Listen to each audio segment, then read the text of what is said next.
जय राज्यश्री कारणे अमर लोलंगत मने ते राज्य श्रीराम त्यागणे वचना कारणे पित्याच्या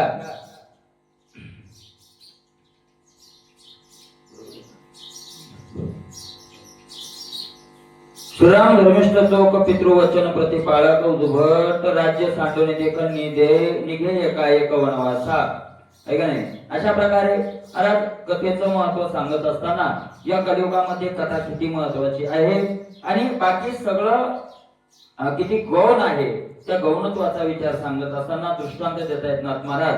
राज्य श्रेय कारणे अमर लोलंगत म्हणे तो इंद्रादिक देव राज्य मिळावं राज्यश्री राज्यरूपी लक्ष्मी आपल्याला प्राप्त व्हावी याच्याकरता लालीम होत असतात आहे का नाही लोलिंगत असतात.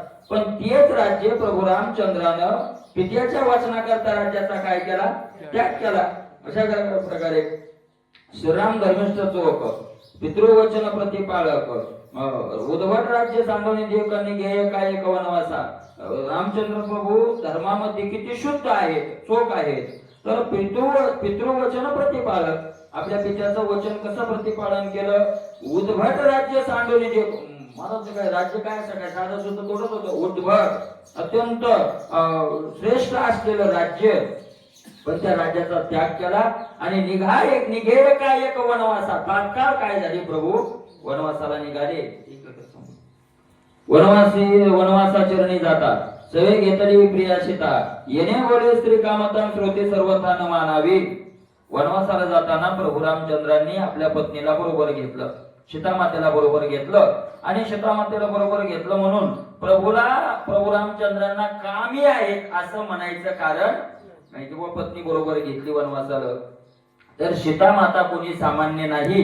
कोण आहे ती सीतामाता तरी केवळ स्त्री नव्हे सीता ते निज भक्त जाण तत्वता सांडवणी राज भोगा समस्तान सेवेच्या निज स्वार्था वना आली. तरी केवळ स्त्री नव्हे सीता केवळ सीतामातेला स्त्री म्हणण्याचं कारण नाही ते निज भक्त जाण तत्वता ती मुळात भगवंताची काय आहे तर भक्त आहे खरोखरची भक्त आहे. सांडवणी राज भोग समजता सेवेच्या निज स्वार्था वना आली. सीतामाता वनवासाला का आली त्याचं कारण नाथ बाबा सांगतात राजभोग समजता सांडोनी वना आली. राज्याचा भोग सगळ्यात टाकून सीतामाता वनाला आली. काय स्वार्थ होता सीतामातेचा तर एकच स्वार्थ होता सेवेच्या निज स्वार्था प्रभूची काय घडावी आपल्याला सेवा घडावी. अशा प्रकारे होतं. महाराज किती आग्रह केला सीतामातेला. दशरथ रडायला लागले सीतामातेला सांगितलं. मला सीतामातेला दशरथ म्हणाले हे सीते मी तुझ्या बापाला जनकाला वचन दिलेलं आहे की मी जोपर्यंत जिवंत आहे तोपर्यंत तुमच्या मुलीच्या डोळ्यातून अश्रू येऊ देणार नाही असं वचन दिलंय मी. आणि ते वचन माझं आज खोटं व्हायला लागलंय. सीतामाता म्हणली मी तुम्हाला वचन देते की तुमचं वचन मी व्यर्थ जाऊ देणार नाही. जोपर्यंत मी आहे तुम्ही आहेत आणि मी आहे आणि मला कितीही दुःख झालं तर मी डोळ्यातून अश्रू येऊ देणार नाही. तुमचं वचन व्यर्थ जाऊ देणार नाही. दुःख होईल दुःख होणार नाही असं नाही. माझं प्रारब्ध मला दुःख देईल पण मी डोळ्यातून अश्रू येऊ देणार नाही. आणि शेवटी सीतामातेने ते वचन पाळलं. सेवेच्या निस्वार्थ वना आली वनाला आली. मला राज्य असता रघुवीरे दास्य दासा वाटले अधिकारे ते मी एकली एक सरेन सेवा वनांतर एक अवघीची करेन. मला राज्य असता रघुवीरे प्रभू जर राज्यात होते जोपर्यंत राज्यात राहत होते दास्य दासा वाटले अधिकारी देवाच्या सेवेचा अधिकार दासाला दास्याला वाटलेला होता आहे का नाही. भगवंताचं जेवण कोण बनवायचं भगवंताला काय मला जीवन सीतामाताच बनवत होत्या. याला सुद्धा अयोध्येत सुद्धा जोपर्यंत ज्या दिवशीपासून विवाह झाला त्या दिवशीपासून प्रभूचं जीवन सीतामाता बनवत होत्या. आज त्याचा पुरावा म्हणून अयोध्येत गेलं तर आपल्याला पाहायला मिळतो. सीतामाता जिथं स्वयंपाक बनवत होत्या ते जशाच तसं आज घर आहे. सीतामाता जिथं स्वयंपाक बनवत होत्या ते जशाला तसं आपल्याला तिथं पाहायला मिळतं. आणि तिथं आजही 24 तास अन्नदान काय आहे चालू आहे. सीतामाता जिथं बनवत होत्या दास्य दासा वाटले अधिकार वाटलेले होते बरोबर. पण ते मी एकली एक सरे सेवावनांतर या विष करून काय लोभ आहे महाराज सेवेचा. इथं तरी दास्या होत्या पण महाराज वनात आता कोणीच नाही. सेवा कोण करणारे मी एकटी सेवा करणारे. हा लोभ आहे त्या सेवेचा. तुका म्हणे करा सेवा आले जीवावरी तरी, म्हणजे जीवावर येऊन करा असं नाही, जीव जायची वेळ आली नाही तर आपली सेवा त्या जीवावर आलेलीची, जीवावर येऊन सेवा नाही करायची, जीव गेला तरी काय करायची, आले जीवावरी म्हणजे एखाद्या वेळेला सेवा आहे आणि ती सेवा केली तर जीव जातो, तर गेला तर जाऊ द्या काही अडचण नाही. तुका म्हणजे जीव गेला तरी जाऊ, निघला तर देव भाव तुझा, तू गेला तर जाऊ आमचा देव, जीव गेला तर गेला काय अडचण नाही. ते सेवा या वया हाता सकळ सेवेचे निज स्वार्था चरण चाली चालून सीता नारी तत्वता वनवासी, ते सेवा या वया हाता सीता मातेचं जे वनाला येणं होतं कशा करता, सेवा सकळ सेवेच्या निज स्वार्था, एकच स्वार्थ आहे मुळातला की सेवा. चरण चाली चालून सीता म्हणून भगवंताच्या चरणावर पावलावर पाय ठेवून सीता माता निघाली आली तत्वता वनवासाशी. कैसे श्रीराम सेवेचे सो चरणी चालताना ठेवे दुःख विसरली माया माहेर पक्ष, अत्यंत हरिक सेवेचा काय प्रभूच्या सेवेचा आनंद आहे. नाथबाबा म्हणतात चरणी चालताना आठवे दुःख, प्रभूच्या चरणावर चालायला लागली तर त्याचं काय होईना गेलं, दुःख आठवणं गेलं. विसरली माया माहेर पक्ष, माहेर विसरली, माया विसरली, आईची माया बापाची माया प्रेम भावाचं प्रेम ते सगळं प्रेम काय झाली माता ती विसरून गेली. माहेर पक्ष विसरली. बरं ते माहेर काय सोयाबीन सोंगे नव्हतं, समाधीचं माहेर काय सोयाबीन सोंगे होतं महाराज. जनक राजाची मुलगी होती ती काय सामान्य होती का, अरे महाराज सोन्याच्या पलंगावर झोपलेली मुलगी, सोन्याच्या ताटात जेवलेली ती, पंचपक्वान्नाचं जेवण खाणारी आणि फळं खाऊ लागली, कंदमुळं खाऊ लागली. बरं वस्त्र बदल कर राज के वलकल पहनले, आज वस्त्र बदललेले होते राजाचे, वलकल धारण केलेले होते. अशा प्रकारे अत्यंत हरिक सेवेचा, पण त्या मातेला सेवेचा काय आहे, अत्यंत आनंद आहे. ऐशा मनोगत सद्भावा वनारी करावा या सेवा, श्रीराम दाने भक्त भावानी यरा देवा दानवा कळेना. ऐशा मनोगत सद्भाव, असं मनोगत होतं, मनाची इच्छा होती सीता मातेची, तो सद्भाव होता. वनारी करावा या सेवा, सेवा करण्याकरता श्रीराम दाने भक्त भावा. मला भक्ताचा भाव कोणाला कळतो, देवालाच कळतो, दुसऱ्या कोणाला कळणार आहे. यरा देवा दानवा कळेना, देवा कळवाय यरा देवा कळेना, म्हणजे एक रामचंद्र प्रभू सोडले तर यरा देवा कळेना, आणि यरा देवा कळेना तर मग दानवा कळेना, आणि दानवा जिथं कळेना तिथं मानवा काय कळेल, मानवा काय कळणार आहे. म्हणून मला जयाचे कारण तोची जाणे करू तुकोबाराय म्हणतात, ज्याच्या आतला भाव आहे तो त्यालाच कळतो किंवा त्याच्या देवाला कळतो, दुसऱ्याला कळत नाही. दुसऱ्या लोकांना काय कळणार आहे का नाही.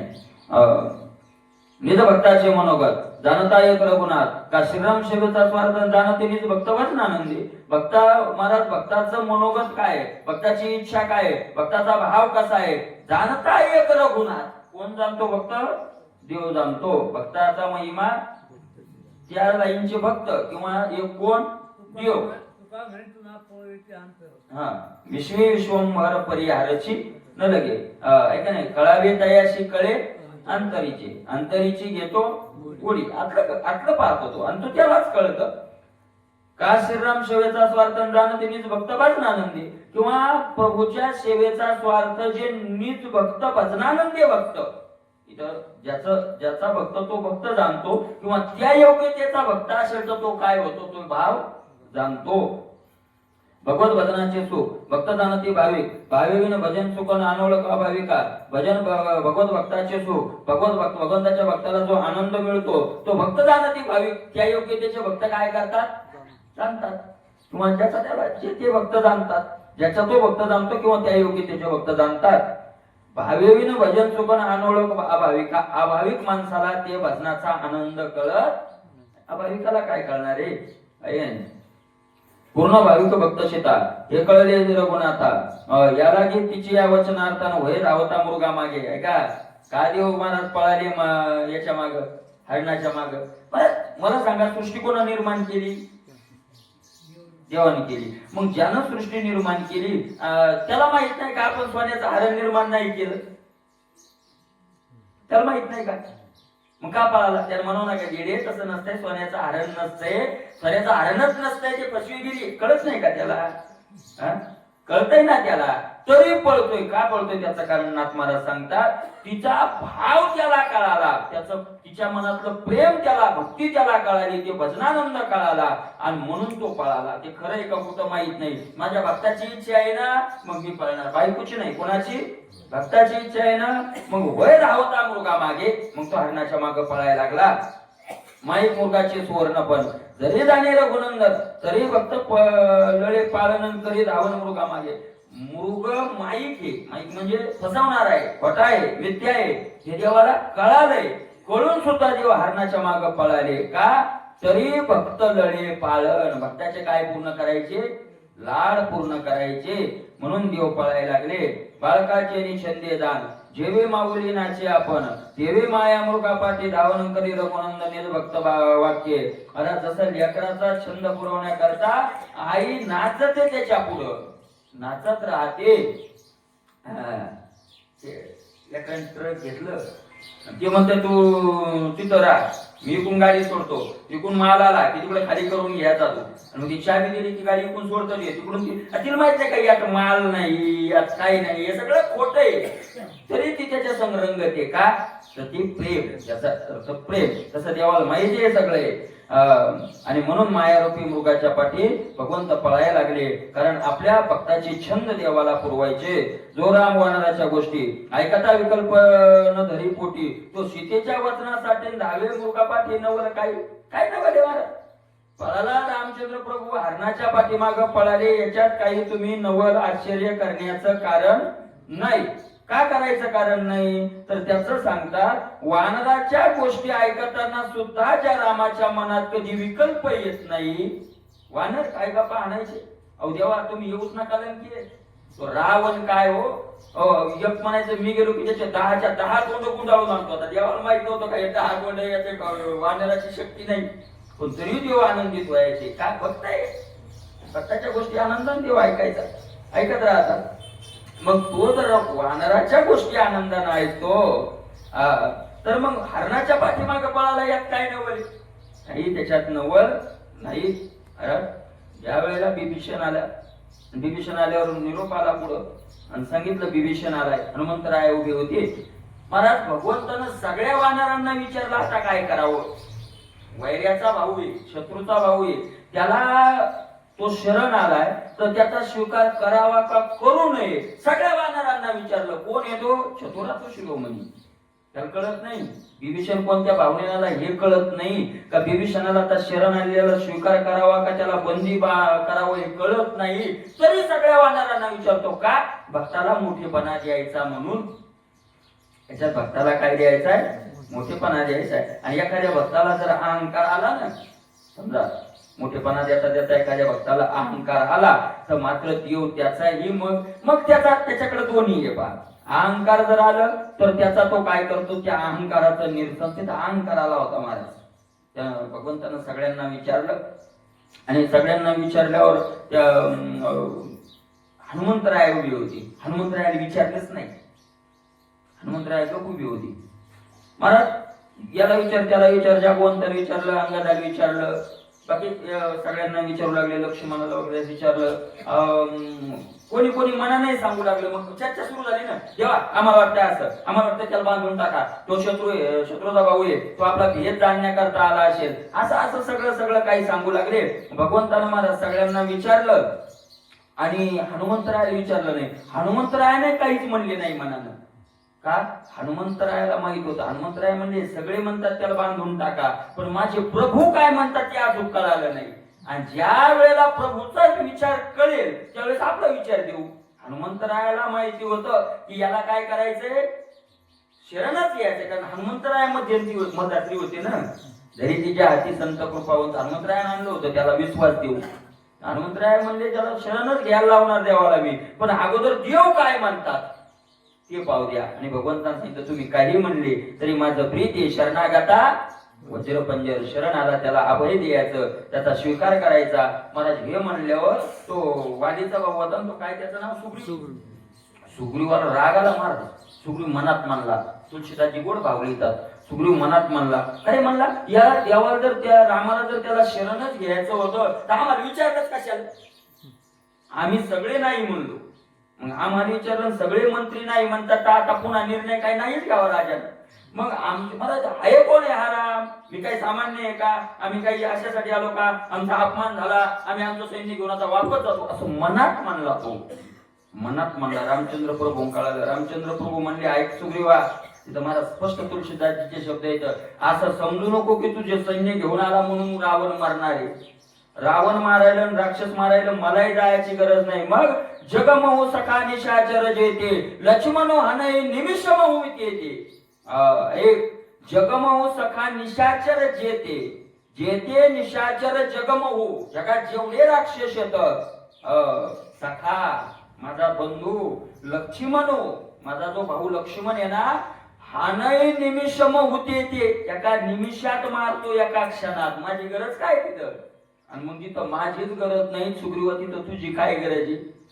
तुझी काय गरज आहे? जो समित आवा सरणाई रखी हौत आणि प्राण की नाही. तो मला शरण आलेला आहे विभीषण. जो सभेत आवा सरणाई, जो मला सभेत शरण आलाय, समाजात मला शरण आलाय, रखी हौत आणि प्राण की नाही, माझा प्राण गेला तरी मी त्याचं काय करणार आहे? रक्षण करणार आहे. असं तुळशीदासजी गोड भाव लिहितात. अरे पण सगळ्या वानरांना भगवंताने काय केलं विचारलं. सगळ्यांचा सल्ला देवानं प्रत्येक वेळेला घटनेत सल्ला घेत गेले. कशामुळं? फक्त त्यांना काय द्यायचा? मान. नाही तर वानेराच्या गोष्टी काय देवानं ऐकाव्यात. आणि मग तिथं वानेराच्या गोष्टी, तिथं सीतामाता तर महाराज महामाया आहे, तिच्यासाठी हरणापाठी माग पळणार नाही तर काय? म्हणून त्यात काही नवल नाही. भलतैषय वक्तवचन मिथ्यान मनी रघुनंदन याला निज चरणी धावन करी आपण मृग. भलतैषय वक्तवचन, भक्ताचं कोणतंही वचन असो, कोणतंही वचन असो, मिथ्यान मनी रघुन, खोटं म्हणत नाही त्याला, खोटं म्हणत नाही. तेव्हा म्हणजे म्हणत नाही वचन म्हणजे त्याने एखादी इच्छा व्यक्त केली, दादे असं नाही, त्याची इच्छा आहे ना, बरं ठीक आहे काय हरकत नाही, तू म्हणशील तसं. धावे मृगा याला निज चरणी धावन करी आपण मृगा मागे.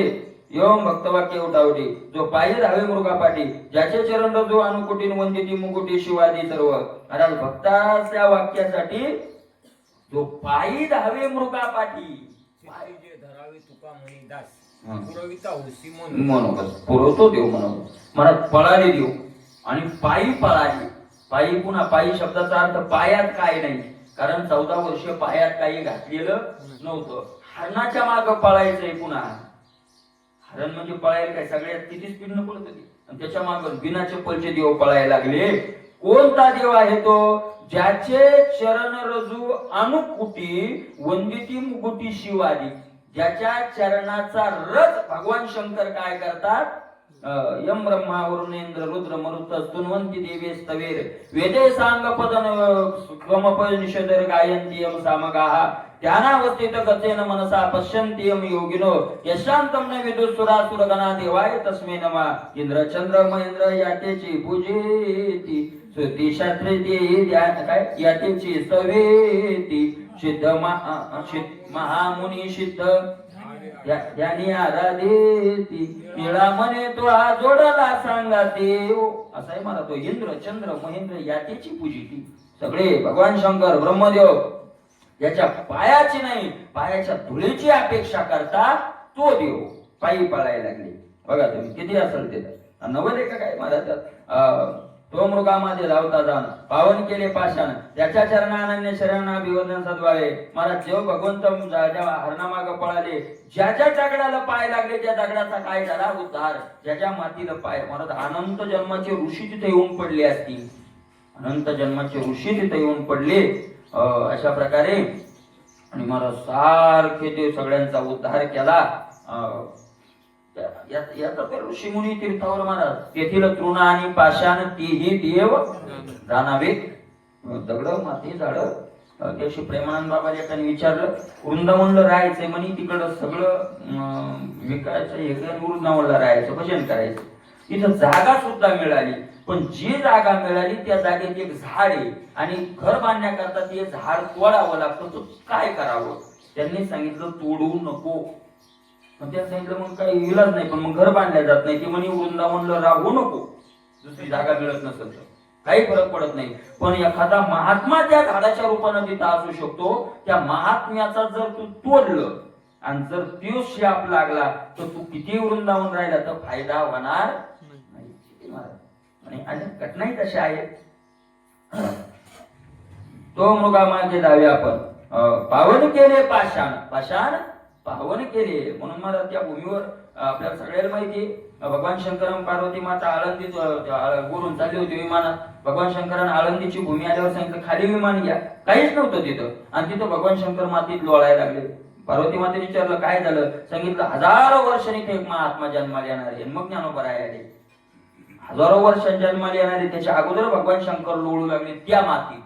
किती त्या मातीचं महत्व असेल.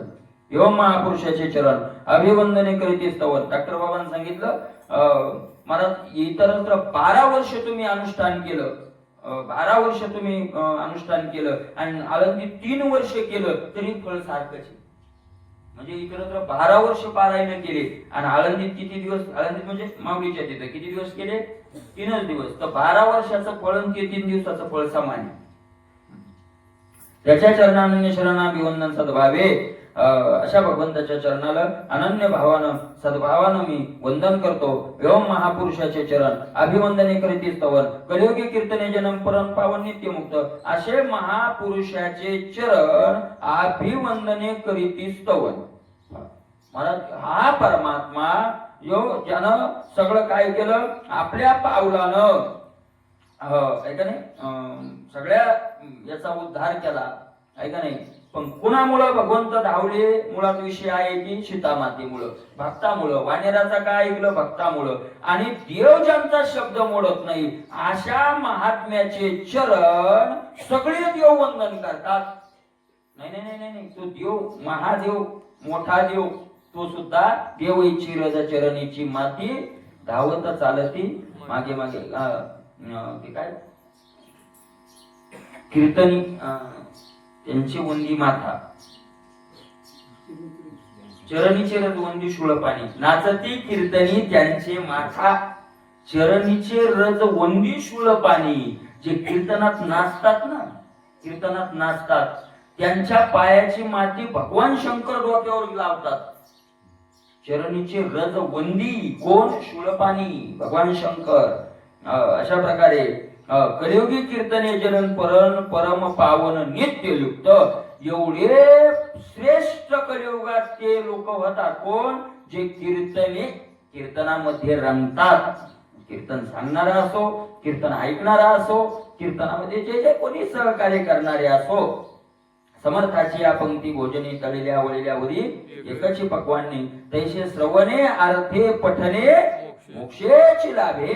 अशा प्रकारे एवं कृतांती कलिवरी कलियुगवरी ये नामे रूपी अवतारी सद्भावे तैच्या नरेन भजिजे श्रीहरी श्रेयार्थ.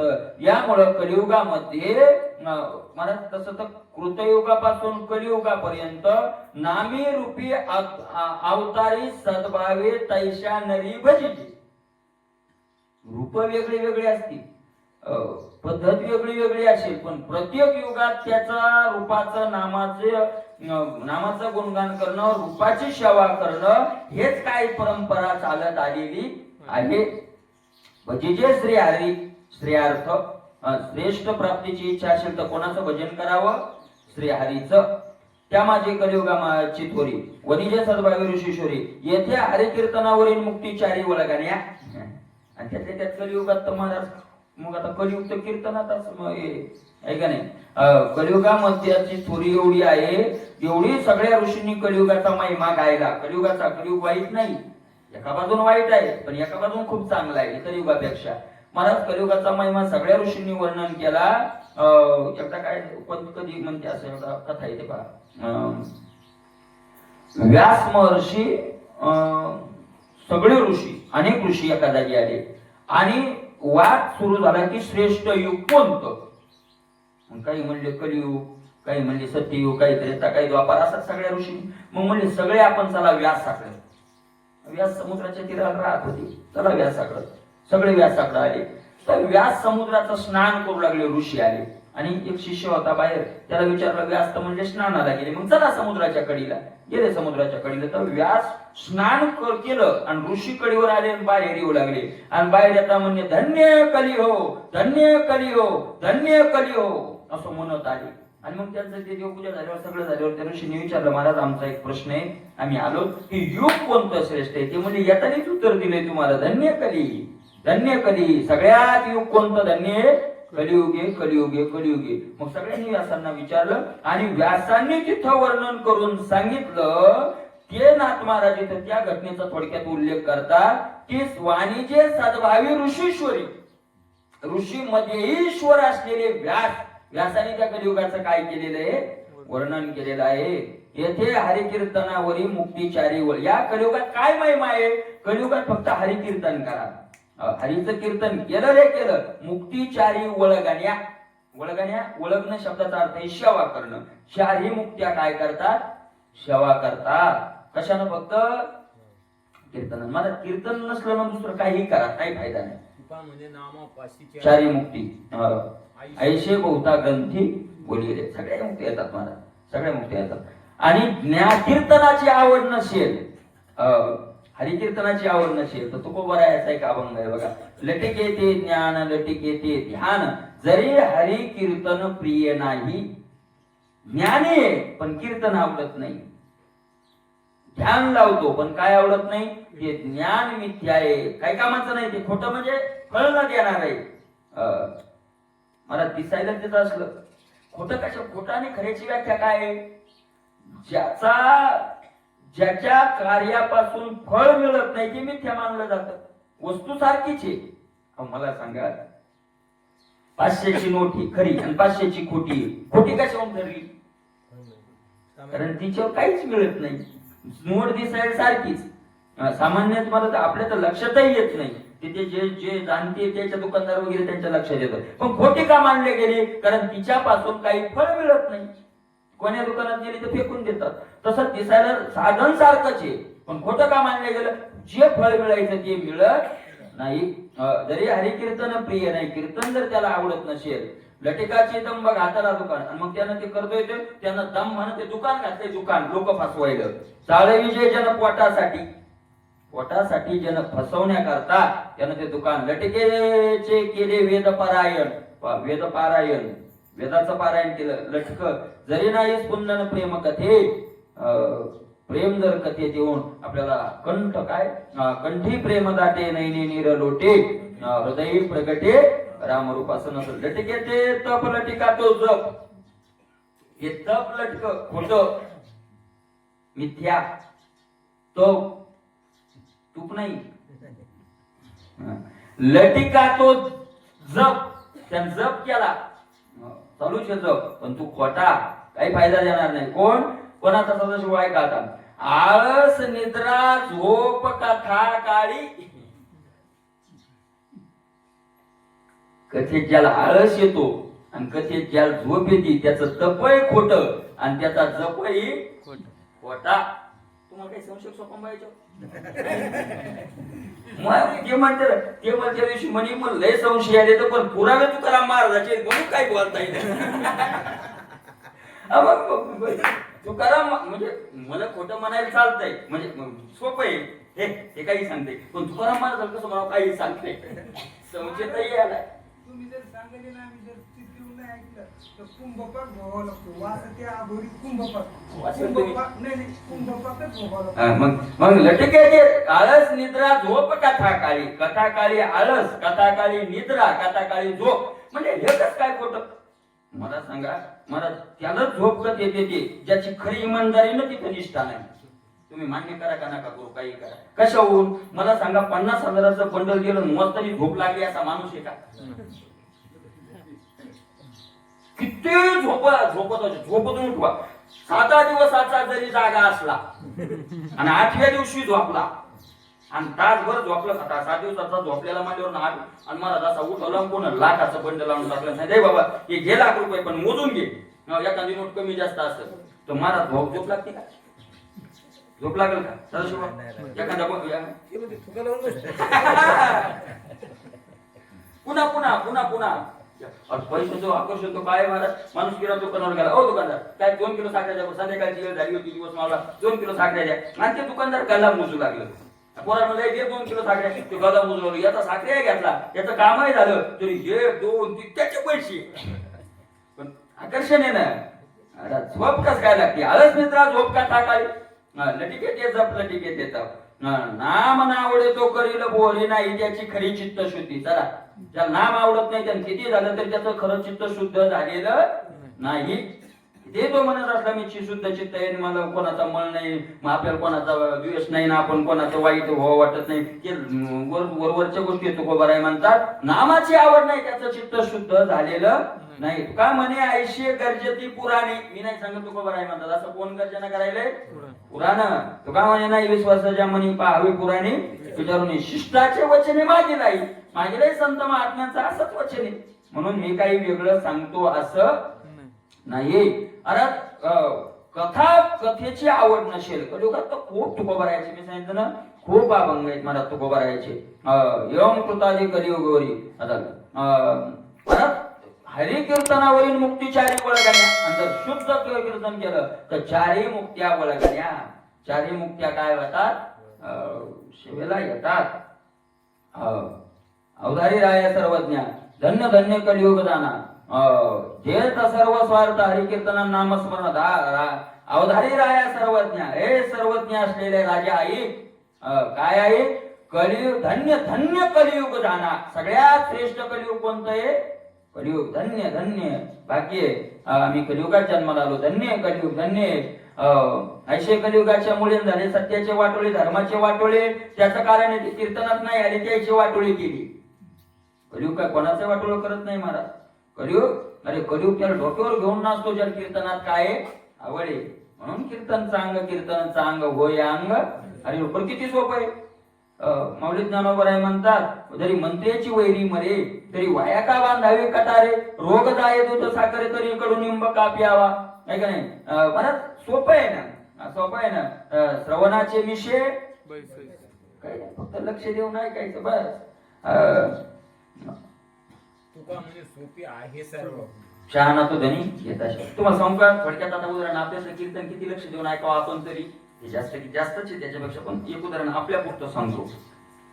सदाशिव धळा तर काही एकादशी द्वादशी नाही म्हणजे द्वादशी नाही एकादशी नाही आणि मध्यंतरी सदाशिव तर मायकाद्वारे ऐका गावकरी मंडळी इकडे लक्ष द्या आणि कानावर भोंग्याचा आवाज पडल्यावर जेवढ्या लक्ष देऊन आपण घरून सूचना ऐकतो बँकेची आली लेकरं बोलले थांब ऐकू दे काय ऐकू दे बोललो ऐकू दे काय बोलले. त्याच्यात आदल्या दिवशी बातमी ऐकलेली असा की शेतकऱ्याच्या नावावर 25,000 पडायले तो सगळं हे झाले काय झाले दुष्काळ जाहीर झाला. मला दुष्काळ 25,000 हेक्टरी पडायले तर आणि कोणाकोणाचे नाव आले तर ते ऐका आणि तितक्या लक्ष देऊन जर कथा ऐकली तर मला भगवंत आपल्या घरी पाणी भरल. भक्तीचा एक महिमा सांगतो. भक्तीचा महिमा मोक्ष नाही व भक्तीचं फळ मोक्ष नाहीच. भक्तीचं फळ मोक्ष नाही म्हणजे मोक्ष मिळत नाही असं नाही मला पण मोक्षच फळ नाही भक्तीचं. मला भक्तीचा मोठा महिमा आहे. भक्तीनं देव नाही मिळवायचा भक्तीनं देव दास होतो. इतर साधनानं देव मिळतो पण भक्तीनं देव काय होतो दास्य करिया दासाचा दास होतो. आपल्याला मेल्यावर मोक्ष नाही मिळवायचा. भक्ताला आपली हिंमत कुठपर्यंत आपली हिंमत मेल्यावर मोक्ष मिळेल तर मला दुसऱ्या साधनाने मिळेल. आपण कीर्तनाचं साधन भक्तीचं साधन नामाचं साधन करून मेल्यावर मोक्ष नाही मिळवायचा. जिवंतपणे त्याला आपल्या संग खेळवायचं हे भक्तीचं फळ आहे. जिवंतपणे त्या देवाला आपल्या सोबत खेळवायचं हे भक्तीचं काय फळ आहे. मला धन्य धन्य कलियुग दाना धन्य कलियुग धन्य कलियुग जे तर सर्व स्वार्थ हरिकीर्तना सगळे स्वार्थ पूर्ण होतात चित्त कशानं हरिकीर्तन कीर्तन आणि कीर्तन नामस्मरणासाठी होती नामस्मरण केलं त्याच्यासाठी होतात. कलियुगी दोष बहुत केवी कीर्तने होय स्वार्थ तेथे दोष त्यागे जे गुण घेतन ते नित्य मुक्त हरिकीर्तने. कलियुगी दोष बहुत कलियुगात दोष खूप येतात खूप दोष आहेत कलियुगात. केवी कीर्तने होय स्वार्थ आणि असं जर म्हटलं की कीर्तन कसं काय आपल्या इच्छा पूर्ण होतील बुवा कारण कलियुगात आनंद काय येतं दोष येत तेथे दोष त्यागे जे गुण घेत ते नित्यमुक्त हरिकीर्तनी. दोष त्यागे गुण घेत म्हणून कलियुगात दोष येत पण गुण घेताना दोषाचा काय करावा लागतो त्याग करावा. महाराज एखाद्याजवळ जर एक गुण असेल तर त्याचे अनेक दोष माणसं स्वीकार करतात. तुकोबा राय म्हणतात घोडा आहे घोडा, त्याला देव म्हणी आहे. आणि त्याला बाकी सगळ्या फळे आहेत, पण काय आहे प्रमाणे बहात्तर खोडी परी देव म्हणी कंठी कंठी. तैसा मी जगजेठी तू 72 खोडी पण कंठी देव म्हणी. महाराज जसं श्रीमंत लोक त्याचा काय करतात, स्वीकार करतात, त्याप्रमाणे असू द्या ना दोष बाकीचे दोष खूप असतील असतील, पण गुण चांगले आहेत ना, गुण चांगले आहेत. माणसं म्हणतात ना, मला एखादा सेवक आहे, मोठा श्रीमंत माणूस आहे, आणि त्याच्या सेवक पहिल्यापासून लहानपणापासून तो त्याच्या बापानंच ठेवलेला एकनिष्ठ इमानदार आणि सेवेत. तुम्हाला मला काय सांगितलं, मला तुम्हाला काय कळत नाही, तुम्ही बाजूला जा, तुम्हाला काय कळत इथं करोडपती माणूस, ज्याचं सगळीकडे स्वतः चालते शब्द. दुसरा माणूस म्हणला हे तुटकं माणूस, हे 1000-2000 रुपये महिन्याचं, ते म्हणलं महिन्यावर जाऊ नको बाबा, त्याचं ऐकून लागते, ते रागीत हे बोलते राग आल्यावर, पण इमानदार लय. म्हणजे त्याच्या बाकीचे दोष मालक स्वीकार करतो, एका गुणावर करतो का नाही स्वीकार, करतो ना स्वीकार करतो ना. तसं आहे महाराज ते. असू द्या ना कलियुगात बाकीचे दोष, असू द्या ना फार दोष येतं, पण महाराज कीर्तनानं फक्त स्वार्थ साध्य करून देतो, म्हणून त्यागाचा, त्याच्या दोषाचा त्याग करावा आपण, आणि गुण केवढा घ्यावा. गुण काय त्याचा, कीर्तनानं मोक्ष मिळवून देतो, मग कीर्तन उचलावं, बाकीचं सोडून द्यावं. कीर्तन उचलावं, गुण घ्यावा. अवगुण घेण्याचं काही कारण नाही, गुण उचलायचा. अशा प्रकारचा आहे हरिकीर्तन हे शुद्ध चित्त, दोष त्यागे गुण संग्रहित, ऐसे सारभागी कलियुगातम परम मुक्त हरिकीर्तन. हरिकीर्तन हे शुद्ध चित्त, हरिकीर्तनानं शुद्ध चित्त काय होतं, शुद्ध होतं. आणि चित्त शुद्ध झालं की दोषाचा त्याग होतो. चित्त शुद्ध झालं, मला आपलं चित्त शुद्ध व्हायला कशावर, आपले दोष जायला लागले, दोष कमी व्हायले की आपलं चित्त काय होत चाललं, शुद्ध होत चाललं. ते दोष होते आपल्या, नाही, आपला दोष आपल्याला कळायला लागला, आपलं चित्त काय व्हायला लागलं. मला कळतच नव्हतं याच्या आधी हा दोष आहे, आज कळाला आपल्याला, मला खूप मोठं मिळवलं आपण. आपला दोष जर आपल्याला कळाला तर आपण जीवनात काय केलं, खूप मोठं मिळवलं. कारण कळाल्याशिवाय तर घालवल्या जाणार नाही, कळणं महत्वाचं आहे. मला सगळ्या तपासण्या कशासाठी येतं, रोग कळण्यासाठी येत. तपासण्या सगळ्या रोग कळण्या याचा कळाला का, मग डॉक्टर म्हणतात आता चिंता नाही, पण तो कळाला पाहिजे ना. अशा प्रकारचं आहे, अशा प्रकारे. पण त्याच्याकरता तपासणी, आणि इथे तपासणी कोणी, ज्याची आपल्याला काय करावं लागते, तपासणी करावं लागते. दोष टाकतात, आणि आता दोष गेले की महाराज मग काय होतं, कलियुगामध्ये ते कीर्तन करतात, आणि कीर्तनानं काय होतात, मुक्त होतात. कीर्तनानंच दोष जातात. दोष घालायचे कशानं, कीर्तनानं, नामानं दोष घालायचे, आणि नामानंच पुन्हा पुढचं फळ मिळवायचं आहे का नाही. बीज आणि फळ हरीचे नाम, साध्य साधन एकच आहे. कीर्तन हे शुद्ध चित्त, कलीच्या गुणाते जाणते, नामे मोक्ष जोडणे येते, जाणवणे करीती कीर्तनाते ते जाणणे शिदे. कलीच्या गुणाते जाणते, नामे मोक्ष जोडणे ते. कलीचा गुण ज्याला कळाला, की कलियुगात एक गुण आहे की नामानं मोक्ष देणार आहे, आणि ते नाम ज्यानं उचललं, ते कीर्तन ज्यानं उचललं, असं जाणून ज्यानं कीर्तन केलं, ते जाण निश्चिती नित्य मुक्त. आणि ते नित्य मग काय आहे, मुक्त येत, काही त्यांना कोणतंही बंधन नाही. अशा प्रकारचं जाणून ज्यांनी कीर्तन केलं ते नित्य मुक्त होतात. कलियुगी याची सार, नाम स्मरावे निरंतर, करीते नामाचा निज गजरंते, मुक्त न रूपनाथा. कलियुगी याची सार, म्हणून कलियुगातलं एकच सार आहे, दुसरं काही कलियुगात साधन नाही. काय, नाम स्मरावे निरंतर. निरंतर नामाचं काय करावं, स्मरण करावं. जिथं असेल तिथं असाल ते करा, जेथे तेथे नामाचे चिंतन प्रकट पसारा, असाल ते करा, जेथे तेथे. सोडवेल माझा स्वामी निश्चयशी, प्रतिज्ञा हे दाशी केली आम्ही. अशा प्रकारे नित्य मुक्त होतात, अशा प्रकारे राजा ते मुक्त होतात. कृतयुगे शमदमादी साधन, त्रेतायुगे यथोक्त यज्ञ, द्वापारी आगमुक्त भुजन तंत्रयुधाने. कृतयुगी शमदमादी साधन, कृतयुगात मला खूप अवघड साधनं होती. शम दम आहे का नाही. शम म्हणजे मनाचा निग्रह, दम म्हणजे इंद्रियाचा निग्रह. मनाचा निग्रह करा, इंद्रियाचा. त्रेतायुगी वेदोक्त यज्ञ, त्रेतायुगात वेदानं सांगितल्यासारखे काय करावं लागायचे, यज्ञ. मला द्वापारिका युगात आगमोक्त मंत्र विधान, वेदानं जे सांगितले त्या मंत्र तंत्राचं विधान करून देवाची पूजा करावी लागायची. या परी त्रियोगी जाना परम संकट साधना करिता हे परी मनानं अनुमात्र जाना उपरम होय. महाराज याप्रमाणे मागच्या 3 युगात अत्यंत कठीण साधनं होते, संकट अवघड साधनं होते आणि अशा अवघड साधनं करून सुद्धा अनुमात्र जाना उपरमू नाही. आणि अशा अवघड साधनं करून मला तिळभरही त्यांना उपरती होत नव्हती. उपरती म्हणजे विषयापासून इंद्रियाला जे तोडून माग घेणे त्याला काय म्हणतात, उपरती. होत नव्हती महाराज, होत नव्हती.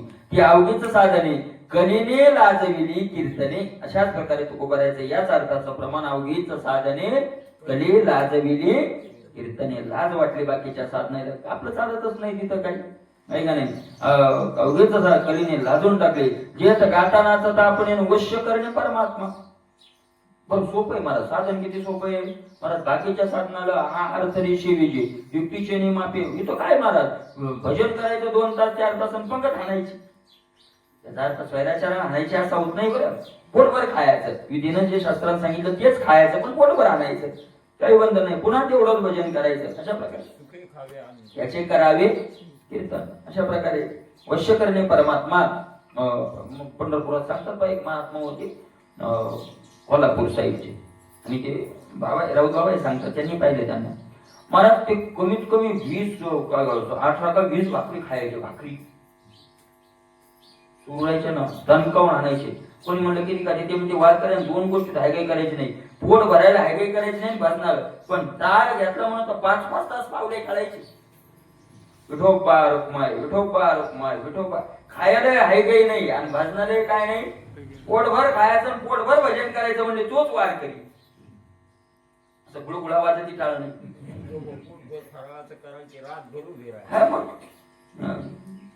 एखादशी हे चालतं का ते चालतं का, एखादशी मी त्याशी सांगितलं फक्त भजन चालतं.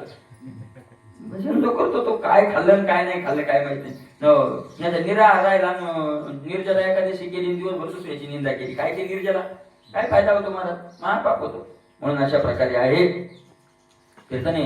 जेथ गातानाचा आपण वश्य करणे परमात्मा आखरी हुंबळी गुणे ऐकता गोवळाचे गाणे. देव बोलला जीवे प्राणी त्या सवेनाचं नेसवानंदे. महाराज काय केलं भगवंतानं या कीर्तनानं, काय होतं आखरी म्हणजे गावाबाहेरचे गुरु एकत्र जागेत येतात त्याला काय म्हणतात, आखर. आखरावर ढोर आहे का नाही, आखरी हुंबळी गुणे. आखरावर सगळे ढोर एका जागी आले, एका जागेत आले, किंवा यमुनेच्या तीरावर सगळे ढोर आहे का नाही. दुपारात चारे भरपूर होते, जगायचे लवकर ढोर, पाणी पिले की निवांत बसायचे. आणि मग वाळवंटात हमामा घुमरी अशा प्रकारचे गोवळाचे गाणे ऐकता, गोवळी मग गायचे आहे का नाही. गीती गाता छंद दगडाचे टाळ कोण त्याचा नाद. गीती गाता छंद टाळ नाही, दगडाचे टाळ घ्यायचे गायचे. महाराज पण काय ते सांगायचे, देव भोळला जीवे प्राणी.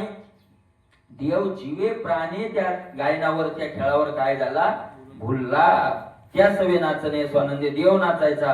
कृष्ण कानो गोपाळा या आरुष नामाचा चाळा घेऊन गरजेचे वेळोवेळा त्याने घन सावळा सुखावे. कृष्ण कानो गोपाळा अशा मोठमोठ्यानं हाका मारायचे ते आरुष म्हणजे मला तळमळीनं देवाला आवाज द्यायचे, गर्जना करायचे. आणि मग घन सावळा सुखावे, देवाला काय व्हायचा, त्याचा आनंद व्हायचा. त्याने सुखाचे नि संतोषे देव परमानंदी उल्लासे. यम कलियुगे कीर्तन वचन भक्त अनायासे उतरती. सुखाचे नि संतोषे, त्या सुखाचा आनंद देवाला व्हायचा. आणि मग मला काय संतांचे सुख झाले या देवा मनवनी सेवा करी त्याचे.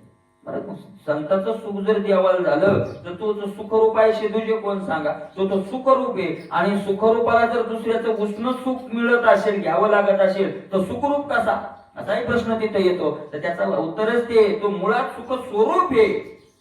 पण सुख स्वरूप असलेल्याही कीर्तनाच्या सुखाची गोडी लागली. हा कीर्तनाचा महिमा आहे.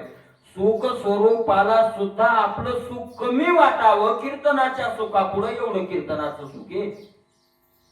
गीतेचं म्हणजे अशाच अर्थाचं गीतेमध्ये वर्णन करताना, गीतेचं महत्व सांगताना ज्ञानोबरायांनी सांगितलेले की महाराज जे निष्काम झालेले आहेत, पहिल्याच अध्यायात सुरुवातीला जे निष्काम झाले, ज्यांना कोणतीही अपेक्षा नाही, जे अपेक्षिजे विरक्ती अपेक्षिजे, जे अनुभवीजे संते स्वहम भावे पारंगती रमिजे, हे अपेक्षिजे.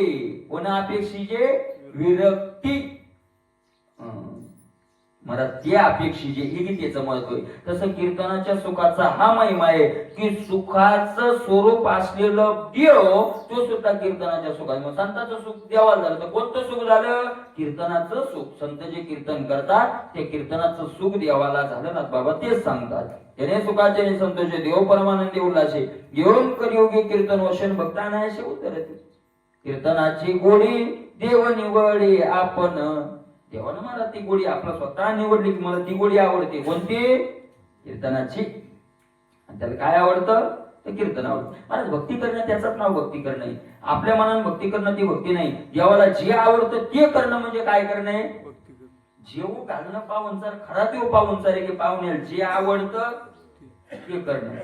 मला पाहुणचारात आपण आपल्या आवडीने पाहुणचार करतो का ज्याला खाऊ घालायचं त्याच्या आवडीने?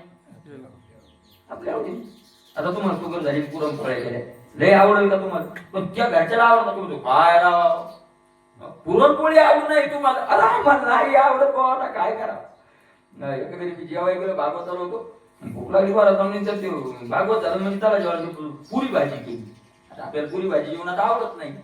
मी म्हणलं चपाती असते तर महाराज चपाती, पुरी सोडून चपाती काय राव तुम्ही महाराज? तुला जीवा प्राण्यापेक्षा आवडते वापर, आम्हाला नाही आवडत. आम्हाला नाही ना. तसं आपल्याला आवडतं ती भक्ती नाही. त्याला काय आवडतं? भक्ताचा मुख्य येतोय की देवाला काय आवडतं आणि त्याला जे आवडतं ते करणं म्हणजे भक्ती करणं. आपल्याला वाटतं ते करणं भक्ती होत नाही. त्याला जे आवडतं ते करणं म्हणजे काय? काय आवडतं त्याला? आपल्याला काय माहिती त्याला काय आवडतं? आणि म्हणून ज्ञानोबा तुकोबा त्याची आवड सांगायला आले ना. तो आहे का? प्रकार नामाचा उच्चार रात्रंदिवस, तुळशी माळ गळा, गोपी चंदन टिळा, हृदय कळवळा, का टिळा लावायचा, का माळ घालायची? त्याला आवडते म्हणून. का कीर्तन करायचं, का ऐकायचं? त्याला आवडतं म्हणून. देवाला आवडतं. त्याला आवडतं म्हणून जे करणं आहे ती भक्ती करणं आहे. का म्हणून कीर्तन कलियुगात देवाला सगळ्यात श्रेष्ठ काय आवडतं? कीर्तन. आता किती आवडतं भजन त्याला? कीर्तन. नामस्मरण किती आवडतं? नामस्मरण करणारा असेल तो त्याला मास विकू लागतो, इतकं आवडतं. वारकरी होता का सजन कसाई? वारकरी नव्हता. बरं वारकरी नसताना का कसा आहेत का जन्माला आलेला असेल पण काही पवित्रता होती का? काय मला त्यांचं चरित्र खूप मोठं आहे. चरित्र त्यांचं नुसतं मास विकलं एवढंच नाही, खूप मोठं चरित्र. जगन्नाथाचे भक्त होते ती. जगन्नाथाचे भक्त सगळ्यांना माहिती. दगड आणला होता. एक दिवस आले आणि पायाला दगड लागला तर मला तो गोल दगड वाटला. तो शालिग्राम. त्याला वाटलं काय नाही महाराज, चला आपल्याला मापात नाही टाकायला. जेव्हा मास कसं विकू लागलं तो आणला एका बाजूला मापात टाकला. आणि मला त्यांचं असं होतं भजनात तल्लीन व्हायचे, एवढे तल्लीन व्हायचे. लोक फसवायला लागले. मग 1 किलो मासाचे पैसे द्यायचे आणि 2 किलो द्या म्हणायचे. 1 किलोचे पैसे 2 किलो द्यायचे. आणि मला ती एका बाजूला दगड. पण मग दगड आल्यापासून आश्चर्य झालं. काय 1 किलोचे पैसे दिले 4 किलो द्या म्हणला तर बरोबर किलो भरच द्यायचं भरायचं. दगड किलोचा व्हायचा. अर्धा किलोचे पैसे दिले की दगड अर्धा किलोचा व्हायचा. आणि 5 किलोचे दिले की दगड 5. असं मास विकू लागलं देवानं. असं अशा प्रकारचं. एक दिवस एक संन्यासी चालला तिथून. संन्याशानं असं नजर गेली शालिग्राम. अरे बापरे म्हणे शालिग्राम. मला शालिग्रामाचा पानप्रतिष्ठा करायची गरज नाही, स्वयंभू मूर्ती. तर त्यानं उचललं सांगितलं दगड. पडदा आणला केवढ्या द्यायचा बोल. त्याला वाटतं मास विकणार आहे. त्याचा पैसे काय करायचे जा घेऊन. नेला महाराज त्यानं 108 वेळा त्याचा हे केला अभिषेक. दह्यानं दुधानं तुपानं शुद्ध केलं. 108 वेळा मंत्रोच्चार म्हणून गायत्री म्हणून 108 वेळा अभिषेक केला, पूजा केली. सांगितलं देवा तुम्हाला काही वेळा मास शिकावं लागलं. मग रातचे ते संन्याशी झोपलं. देव आले त्याच्या छाताडावर बसले. आणलं का होऊन सांग.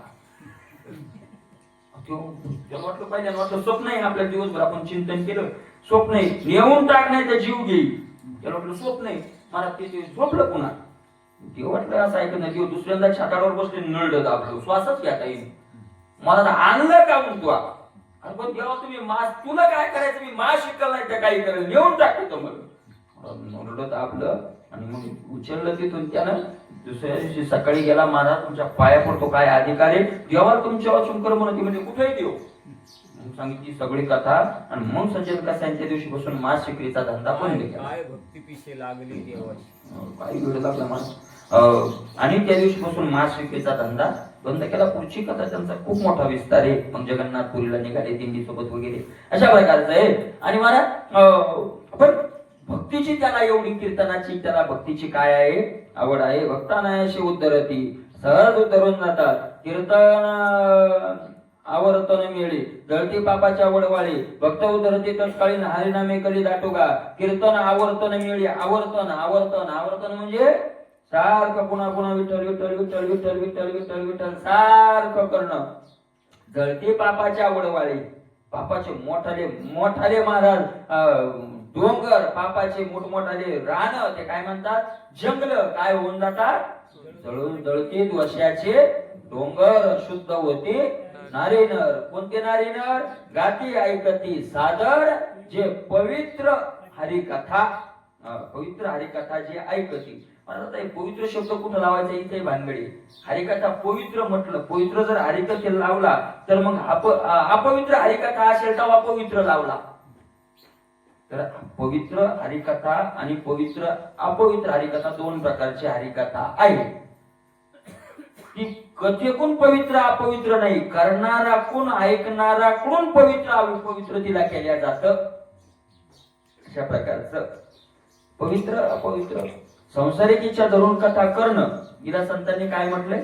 अपवित्र कथा, आहे का नाही? अशा प्रकारे हरिनामे कली दाटुगी, मला जळती पापाच्या वळी. भक्त उद्धरती तत्काळी. भक्ताचा तात्काळ काय होतो?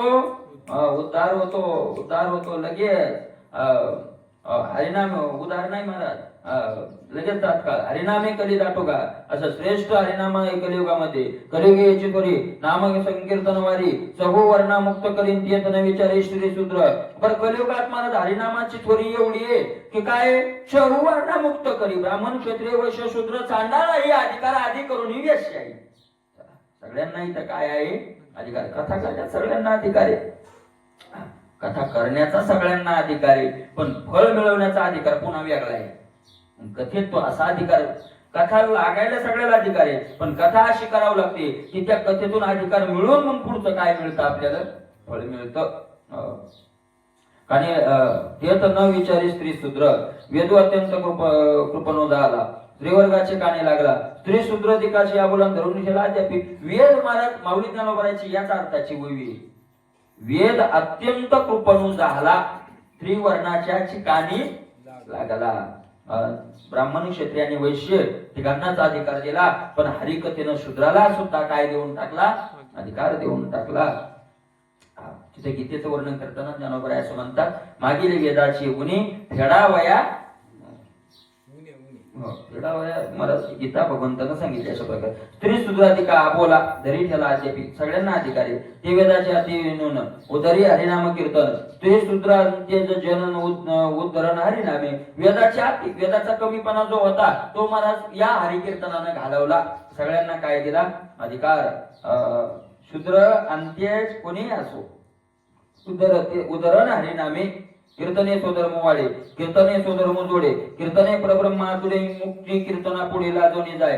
कीर्तने स्वधर्म वाढे, स्वधर्म कशाने वाढतो? कीर्तनानं. कीर्तनानं स्वधर्म वाढतो. मला तुकोबर आहे म्हणतात आमचा धर्मच कीर्तने. तुका म्हणे सर्व सकळ धर्म हरीचे पाय, अनेक उपाय दुःख मूळ. अरे आमचा धर्मच आहे. का कोणता धर्म आहे? कीर्तन करणं. वाढतो धर्म. धर्म वाढतो म्हणजे स्वखडा नाम उच्चारू गडगडा. धर्म वाढतो म्हणजे कीर्तनानं कीर्तनाची आवड वाढणं, याला काय म्हणतात? धर्म वाढणं. कीर्तने धर्म वाढे, कीर्तनानं धर्म वाढतो. कीर्तने स्वधर्म जोडे, कीर्तनानं स्वधर्म जोडल्या जातो. स्वधर्म जोडल्या जातो म्हणजे महाराज कीर्तन हाच स्वधर्म आहे. स्व म्हणजे स्वतः आणि धर्म म्हणजे करण्याला योग्य असलेलं क्रिया कर्म. धर्म जे शास्त्राने सांगितलं ते आपल्याला योग्य असलेलं करणं त्याला आपला स्वधर्म म्हणतात. आणि कीर्तन हाच आपला काय आहे? स्वधर्म आहे. तो वाढतो. कीर्तनी परब्रह्म आतुडे, कीर्तनानं परब्रह्म आतुडे म्हटल्या जोडे नाही. आतुडणं म्हणजे ताब्यात येणं, ताब्यात येतं. आणि मुक्तीने कीर्तना पुढे लाजून जाय. कीर्तनाच्या पुढे मुक्ती लाजली निघून गेली. आपला काही लोक स्वीकार करीत नाहीत. आता आपल्यापेक्षा श्रेष्ठ साधन मिळाले यांना. मुक्तीवरील मुक्तीवरील भक्ती जाण अखंड मुखी नारायण. मोक्षापेक्षा भक्ती श्रेष्ठ आहे.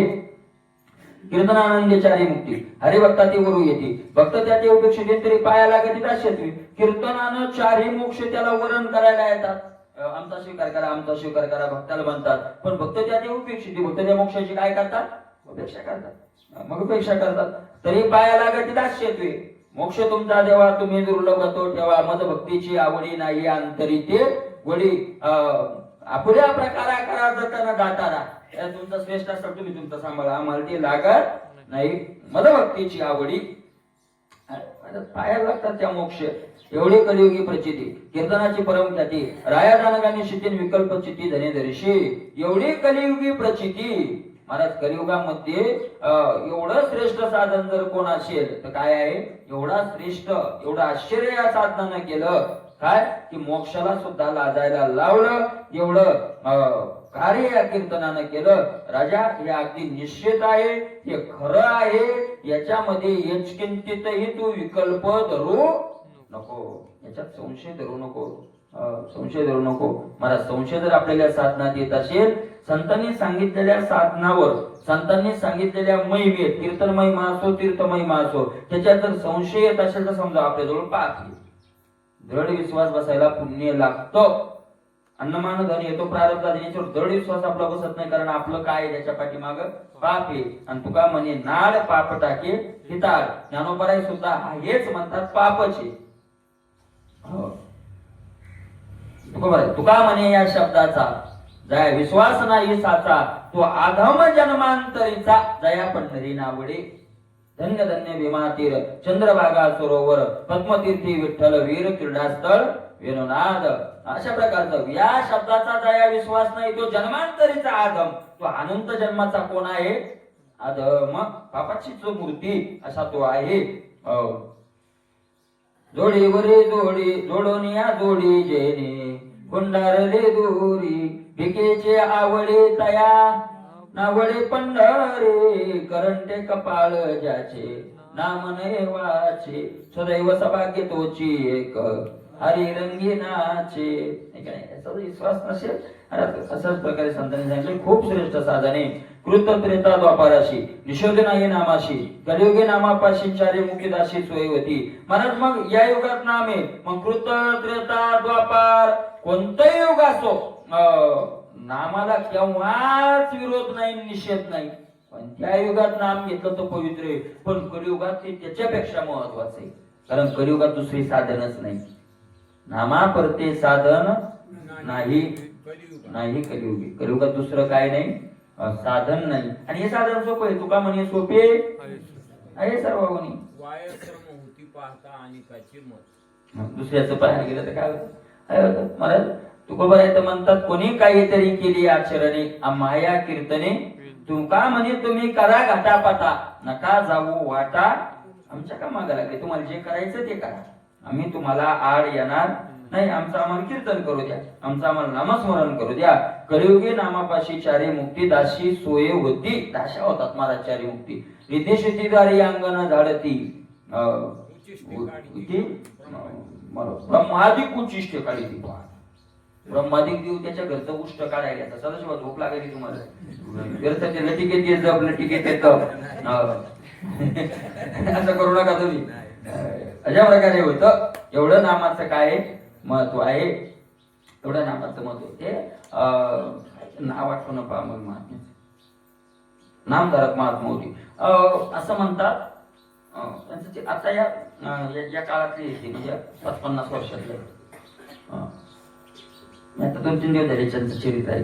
महाराज नामाची आवड. ते किती नाम घ्यायचे ते जंगलात फिरायचे दिवसभर. जंगलात फिरायचे कोणत्याची नामाची आवड. कोणीकडे फिरायचे. गेलं कोणाचे खायचं आपलं नाम. तर त्यांच्या सानिध्यात राहणारे शेळ्या ढोरं चारणारे दिवसात लाख लाख नामस्मरण करू लागले, एवढे ते नामधारक होते. त्याच्या सानिध्यात गेला की बस त्या नामाचं वेड लागलं. ते महात्म्याचं लक्ष नसते, नामाचं वेड लागलं आहे का नाही. अशा प्रकारे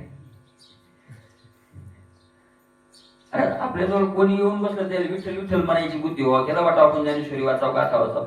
आपल्या जवळ येऊन बसल्यावर त्याला तिकडे वाटू लागलं तर त्याचं ते हुकून गेलं.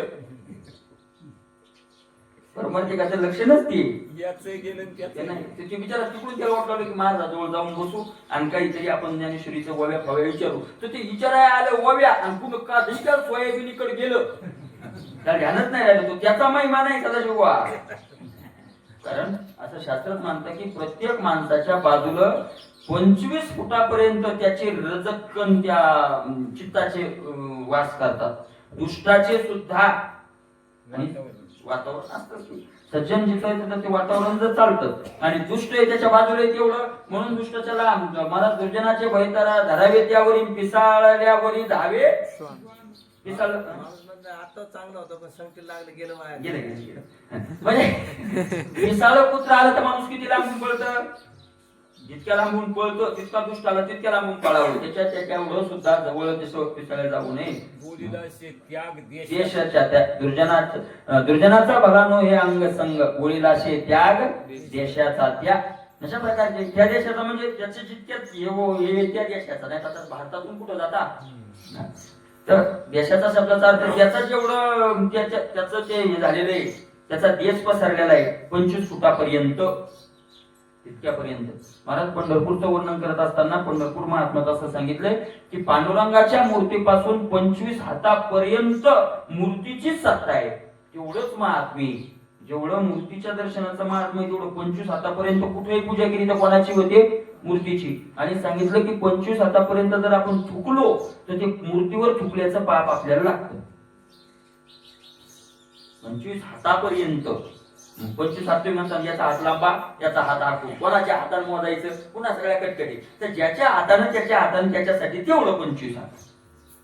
त्याचा हात जेवढा असेल तेवढं 25 हातापर्यंत ती काय मर्यादा. आपण सुपारी खात खात जातो गरुड खांबाजवळ गेल्यावर ते देवाच्या अंगावर थुकल्याचं काय लागतं आपल्याला पाप. म्हणून तर आपल्याला सांगतात सांगितलं पंढरपूर गेल्यावर फायदा होईल. एक वेळ जाईल पंढरी होईल पापाची होईल आपली होईच ना होईल. तर ते त्याचं कारणच ते दोष टाळून गेलं तर साधन मिळतं. तर मग ते महात्मा होते मला ते कथेला बसले, एक दिवस ते कथा सांगणार. आता ते कथेला बसले तर ते त्यांचे माळ चालून नामस्मरण चालू आणि जवळचे 5-50 त्यांचे लोक ते नाम घ्यायला लागले. तो कथा करायला राग आला की मी जीव तोडून वेदांती होते वेदांती सांगायला हे काय भजन कृष्ण कृष्ण कृष्ण कृष्ण. त्यानं बोलायला सुरुवात केलं. मला तुम्हाला हे मूर्ख हे म्हणला तुम्ही नुसता कृष्ण कृष्ण म्हणल्या तुमच्या बापानं उद्धार पाहिला का. स्वस्वरूपाला जाणावं लागतं, स्वस्वरूपाची ओळख करून घ्यावी लागते. मी कोण आहे याचा असा विचार करावा लागतो. मी ब्रह्म आहे आणि सगळंच ब्रह्म आहे असा वेदांत असं त्यांचं तो सुरू केलं. ह्याचा कृष्ण कृष्ण म्हणल्या तुमच्या बापानं उद्धार पाहिलं का असं म्हणलं ते. मला जे त्यांना राग आला मग जे गेले म्हणून उठले स्टेजवर जे तो कथाकार उचलला ब्राह्मण होता पवित्र होता जे उचलला की आपटणं उचलला की आपटणं. ज्यांनी पाहिलं त्यांच्या मुखात मी ऐकलं त्यांनी सांगितलं मला ते कथाकार होतो ज्याला योग्य वाढले शिकून कुठून ताकद आली उचलणं आपटणं इतका मारला कथाकार की लोकांना वाटला तर जीवच मरते. कसं तरी त्या बाबाला शांत केलं. शांत केल्यावर महाराज लगेच ते चक्कर येऊन पडली आणि मग ते कथाकार ते लोकांनी उचललं त्याला सावध केलं आणि महाराज ते 1-2 तास शुद्धीवरच नाही आले ते महात्मा. आणि शुद्धीवर आल्यावर मोठमोठ्या नांबरला पुरून रडू लागले की नामाची निंदा ऐकून मी जिवंत राहिलोच कसा. नामाची निंदा ऐकून मी जिवंत राहिलोच कसा. पण त्यांचं झालं ते तर ते कथाकार होते तो काशीचा विद्वान होता महाविद्वान होता. पण त्यानं तिथून पुढे भजनाला लागला सगळं सोडून. त्यानं सांगितलं या महात्म्याचा स्पर्श मला झाला आणि जे नामाची आवड लागली ते आता फक्त काय घ्यावं वाटायलं नामच घ्यावं वाटायलं. म्हणजे नामाची निंदा सुद्धा कानानं ऐकत जो नाही त्याची झाली नामावर श्रद्धा. त्याची नामावर श्रद्धा आहे का नाही. त्याच्या नामावर श्रद्धा मला खरंच प्रेमच ते त्याच्या विरोधात ऐकून घेतल्या जात नाही. हे खरं काय प्रेम. मला तुम्हाला सांगा जे नामाची निंदा करतं जे संताची निंदा करतं जे देवाची निंदा करतं त्याच्या जवळ आपण बसलो संपलं आपलं संपलं काही राहिलं नाही. मग लोक काय म्हणतील म्हणून गेलो होतो, जवळचा होता, मोठा होता, सक्का बाप असू द्या, चला सखी बायको असू द्या, माय असू द्या, कोणी असू द्या, नामाची निंदा करतं, देवाची संतांची निंदा करतं, त्याच्या जवळ बसलो तरी आपलं काय झालं, संपलं. जवळ बसणं म्हणजे मनानं जवळ बसणं, कारण ज्याचा संग चित्ती तुका म्हणे तो ते काय करावं. मोठा माणूस आहे, मोठा माणूस हे नाही, आपल्याला जे फळ मिळत नाही, मला तुम्हाला आपल्याला सगळ्याला जे फळ मिळत नाही त्याचं कारण आहे की आपली तेवढा काय नाही, विश्वास नाही. घरी घर नव्हे ते यमपुरी. तुकोबाराय म्हणतात बोलायाचा त्याशी नको संबंध मानशी, जया घडली संत निंदा तुझ विसरूनी गोविंदा. मला जळो त्याचे तोंड नको दृष्टी पुढे भांड, तुका म्हणे देवा तया दुरी मज ठेवा. बोलायाचा संबंध मानशी, बोलायाचा मनानं सुद्धा त्याच्याशी बोलायचा संबंध नको. दया घडली संत निंदा तुझ विसरूनी गोविंदा, अशा प्रकारचा आहे. आणि अशा प्रकारचं नाथबाबा म्हणतात, ज्यानं केलं ना याला म्हणतात पवित्र कथा.